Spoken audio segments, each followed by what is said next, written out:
What up, though?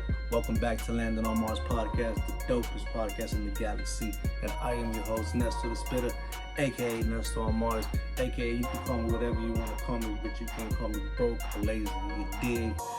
But this is a little bit different. This is my first time doing this.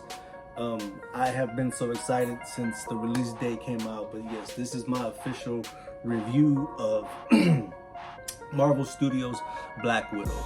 And the first thing I could say about it is it was awesome. Marvel Studios, they brought to the table what Black Widow deserved. And so there's gonna be some spoilers, excuse me. So I'm warning y'all about that. So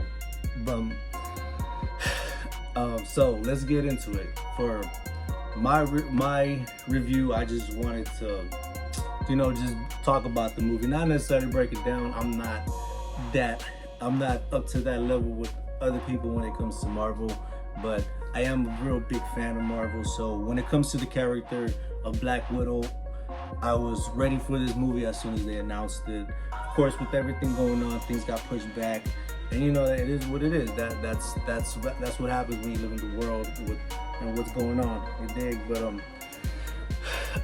the one thing about the movie, it's kind of like it's like bittersweet, because ultimately this movie takes place in the middle of Civil War and before Infinity Wars. So ultimately, if you've seen Endgame, if you've seen Avengers Endgame, you know that she dies. So ultimately, this movie doesn't necessarily bring anything as far as her still being in the MCU. We did get introduced to her sister, and her sister, I think, is going to take up the mantle of Black Widow, the new Black Widow. And at the end of Black Widow, on the post-credit scene, yes, I stayed for the post-credit scene, and I thought it was a good post-credit scene. So now, when everything was supposed to come out, Black Widow was supposed to come out before Falcon and the Winter Soldier. So yes, we got introduced to V, and I think that's her name, V. But we got introduced to her, and now we saw her in the post-credit scene. And me, I was kind of like, the one thing that I heard about this movie is that Iron Man might make a cameo. So that was one thing that I was looking for, but of course he didn't. And ultimately, the movie was still good from the beginning of the credits, like the opening credits, and the song that was being played with the opening credits. That was just the way it just started just so just ready. When I was watching it, I went to the movies with myself. Thank you to my fiance for getting me my tickets. She knows that I'm a big Marvel fan. I geek out by myself when it comes to this. I nerd out because I just jump in it. This is my little world right here. But so as soon as it started, man, it was just you hear the music and then you see what's going on, and it's bam, man.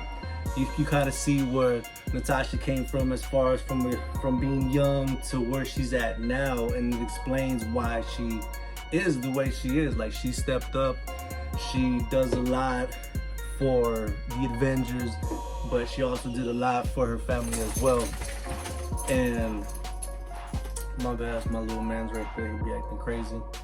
But she did a lot for her family, and you kind of see her backstory. This was one of the Avengers right here. She was one of the only ones that didn't have a movie for herself. And Hawkeye, he'll be getting his own TV show. So on Disney Plus, you got the Hawkeye series coming up, and the post-credit scene of Black Widow set up Hawkeye. So yes, like I said, this is spoilers. My bad. This is spoilers. So yes, that's what happens. And I think what Marvel got going on right now. So ultimately, I give Black Widow a 10 out of a 10.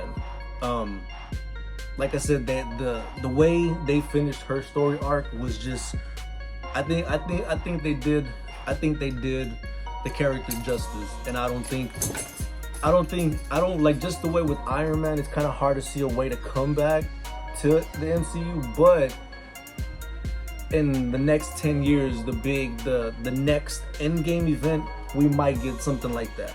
So we might end up getting something like that. But to think that she's gonna come back and it's gonna get undone, it's kind of like, now seeing the movie, you know that it's kind of like, you know, her story arc is pretty much done. And it was a good thing, you know, like, I know a lot of people, when Endgame came out, they had a funeral for Tony Stark. They didn't have a funeral for Black Widow. And this was kind of her little funeral. It wasn't a funeral, but it acknowledged that she's not here. It acknowledged that she sacrificed her life for, so she did sacrifice her life.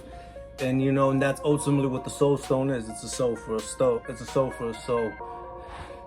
And I think, like I said, I think they did justice for her. I think the way it ends, you know, like, and it's crazy because, you know, when it ends, it's like she still goes into other movies, but just knowing that we know the ending of her character, it's a little bit heartbreaking, you know, but at the end of the day, you know, like I said, man, I think they did justice for it. I think the character, Black Widow, Natasha Romanoff, I think she was a very epic character when it came to just what she brought to the MCU, what she brought to, like, the Avengers, you know, like she really did, like, she really stepped up, you know. And a lot of times when I would see her, I never got it until, like, okay, then when you see Avengers and you see how everything gets put together. And of course, my dumb ass, I haven't read, like, comics in a while, so now that I'm in the MCU universe, you know what I mean, like, the MCU, it's like, now I want to kind of go back and start reading the comics. But of course, you know, what goes on in the comics doesn't go on in the MCU, obviously. And, you know, I think Marvel, they gave us WandaVision, and that's on Disney Plus right now. They gave us Falcon and the Winter Soldier. Now, Captain America in the Winter Soldier. So that's a spoiler. That's a spoiler for Falcon and the Winter Soldier. And now we're watching Loki. And with Scarlet Witch, in my opinion, with Scarlet Witch and Loki, we're kind of getting the out of the world stuff right now. Like the way this is coming together, outside of, like, being on Earth, it's crazy. Like, it's crazy. And then you have Falcon and the Winter Soldier, and now you have Black Widow that kind of kept it grounded. It kept it grounded. You know, it was here on Earth. There was not so many. It was more of an action. It was just a lot of action going on. And, you know, I think I think the Thunderbolts should be coming with Rossi trying to, you know, catch everybody. And since Black Widow's sister, Natasha Romanoff's sister, and I can't think of her name, and I feel so bad. I should have been a little bit more prepared for this, but you know what? I was so excited about it because these thoughts I kept to myself ever since I saw the movie, because I was like, you know what? There's a lot of, shout out to Cosmic Wonder, shout out to Everything Always, and shout out to New Rockstars. Those are the three main channels that I watch for all my Marvel stuff. So yes, I probably should have been a little bit more prepared, but like I said, I was so excited for this that I wanted to just bring it out. I wanted to do something. This is my channel, you know, Landon on Mars podcast. It consists of, you know, a little bit of everything as far as when it comes from me. I never waste your time. I'm giving you my point of view. And if you wanna vibe with me for 10 minutes, you know what, I appreciate that. But so overall, a 10 for a 10. It was worth the wait, and it's worth the buy. So I saw it in the theaters, but I am gonna purchase it so I can have it before it even goes to Disney Plus or whatever the situation is. You know, I want to make sure that I support that character just the way I support Iron Man, Thor, you know, all the Avengers in one, you know, just Marvel Studios in general, you know, like I said, we got WandaVision, we got Loki, we got Falcon and the Winter Soldier, we got Black Widow, and coming up September 3rd, 2021, Shang-Chi and the Legend of the Ten Rings. So yes, we officially meet the Mandarin, and we ain't talking about the Mandarin that was in Iron Man 3. So y'all get prepared for that. If y'all haven't seen the previews to that, y'all need to go check that out. I'm pretty sure it's on YouTube. We finally got the full length trailer, so y'all go check that out. November 5th, 2021, we get the Eternals. Yes, we are going to find out where the Eternals were when everything went down with Thanos. So we'll get some answers. December 17th, 2021, we got Spider-Man No Way Home. And this Spider-Man has been the worst kept secret in Hollywood right now. So yes, I think what they did with Loki, they're keeping a lot more secrets on that than what they're doing with Spider-Man. So yes, on December 17, 2021, we will be getting Spider-Man. And that's 4 movies in 1 year.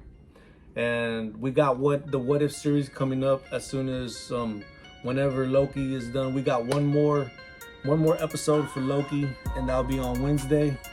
So y'all, I hope y'all could tune in for that, because like I said, man, I think Loki's worth it. And I believe March 25th, 2022, we get Doctor Strange in the Multiverse of Madness, because yo, what happened in WandaVision is gonna affect what happens in a lot of like everything going on. Spider-Man's gonna affect it, of course. Doctor Strange is gonna affect it. Then of course we got Thor: Love and Thunder. Black Panther, yes, I think pretty soon they're gonna be starting production. So we will be getting Black Panther as well. And Ryan Coogler, he said that Chadwick Boseman would not be disappointed. So you know what? Hopefully Marvel Studios can do him good. For, you know, when you think of Black Panther, you think about him. And I like to tell everybody thank you. I appreciate you. If you're still with me, I really appreciate you. Like I said, when I nerd out, when I geek out, when I marvel out, you know, before I would just talk to myself. I had a couple cats I used to talk to, and to me, I feel a lot of people are not in this the way I'm in it. And it's not even, you know, it's just paying attention. It's just, like I said, when you see your childhood on screen now, you know, you just get excited. You know, like I said, I hadn't been to the theaters for a while, and you know, I did actually go to the theaters to watch Fast 9. Very good movie. I'm biased. I love Fast and the Furious, man, the franchise. So you know what, I'm always gonna applaud them. But yes, so this is my second time back at the theaters, and like I said, shout out to my beautiful fiance for getting me my ticket, and she got 3 more tickets to go, because I got 3 more movies to watch. You dig? But I'm just playing love. I really appreciate it. Y'all have a wonderful night. If y'all chilling, you know, hopefully I'll drop this today, which is Sunday. So little episode for y'all. And hope y'all have a wonderful day. Hope y'all had a wonderful day. Hope y'all having a wonderful night. Y'all be safe out there, and Godspeed.